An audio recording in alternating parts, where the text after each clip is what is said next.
Salut les animaux légendaires, j'espère que vous allez bien. Aujourd'hui, je me trouve une fois de plus dans les studios du DAU. En ce moment, c'est un petit peu difficile pour moi d'aller shooter en extérieur. Je suis en stage pour pouvoir valider un diplôme dans le wakeboard. Je vous en parlerai plus tard dans une prochaine vidéo. J'entends un peu de tout et n'importe quoi sur les pontons.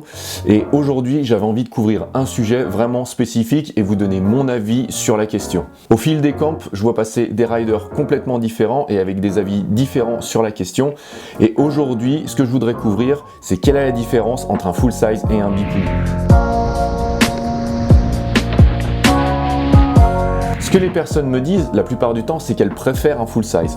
Et pourquoi? Parce qu'elles ont l'impression, et je dis bien l'impression, de rider plus qu'en bipouille.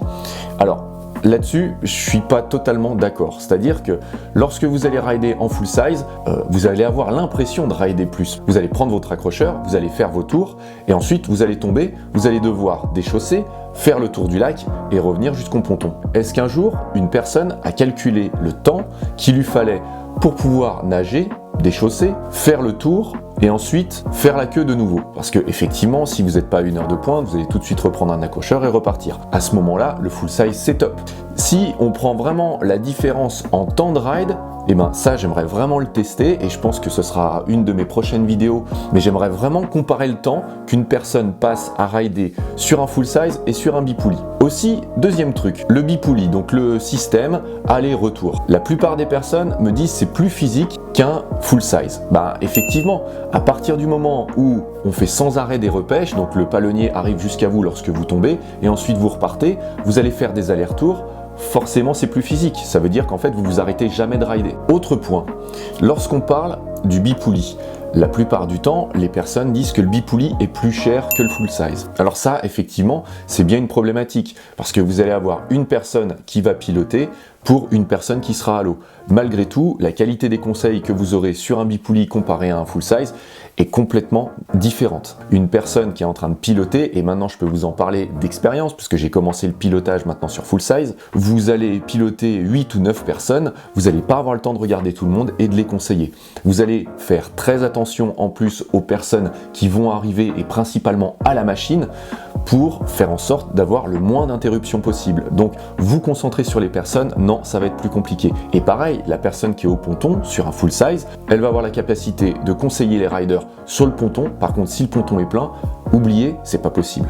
Il n'y a pas encore de structure associative qui s'est mise en place pour pouvoir créer réellement un club sur un seul et même bipouille. Aujourd'hui, on voit des bases de loisirs fleurir de partout en France et je trouve ça super cool parce que pour notre pratique, à nous, c'est génial. À 1 heure de chez nous, on a plusieurs téléskis nautiques. Pourquoi, pour les riders, il n'y aurait pas aussi des structures associatives qui se mettraient en place pour pouvoir accueillir des riders qui ont réellement envie de progresser et vraiment mettre à l'honneur ce sport? Donc ça, c'est vraiment déjà une des premières questions que je me pose. Et la deuxième, c'est qu'effectivement, quand on a une différence telle entre full size et bipouille, et puis que surtout, moi j'entends sur les pontons que le bipouille c'est ennuyeux et le full size c'est mieux parce que du coup on peut rider tout le temps, etc.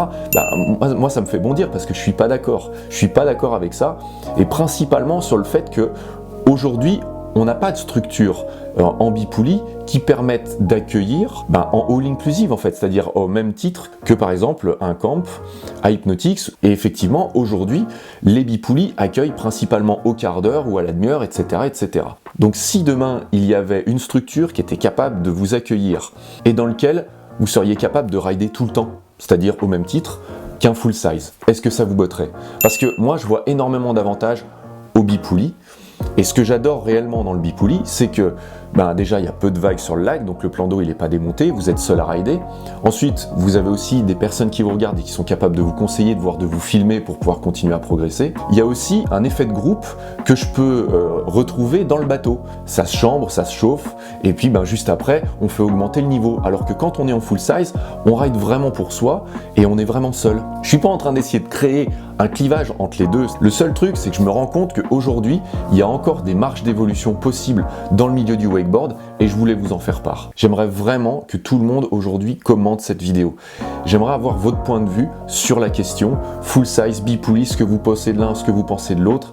Aussi, je voulais vous remercier pour la semaine dernière parce que mon petit message dans la vidéo, il a quand même super bien marché. On a passé la barre des 300 likes sur la vidéo précédente, donc vous êtes vraiment géniaux, merci beaucoup.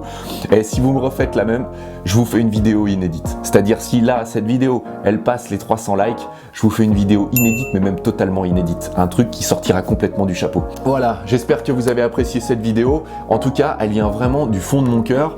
Elle est complètement différente des autres. Je vous remercie à tous de m'avoir écouté. Et puis moi, je vous dis à la semaine prochaine dans une nouvelle vidéo.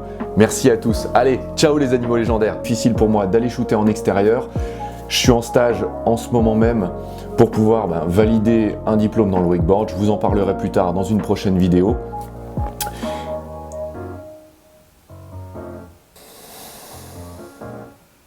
Un clivage entre les deux, c'est-à-dire je suis pas en train de créer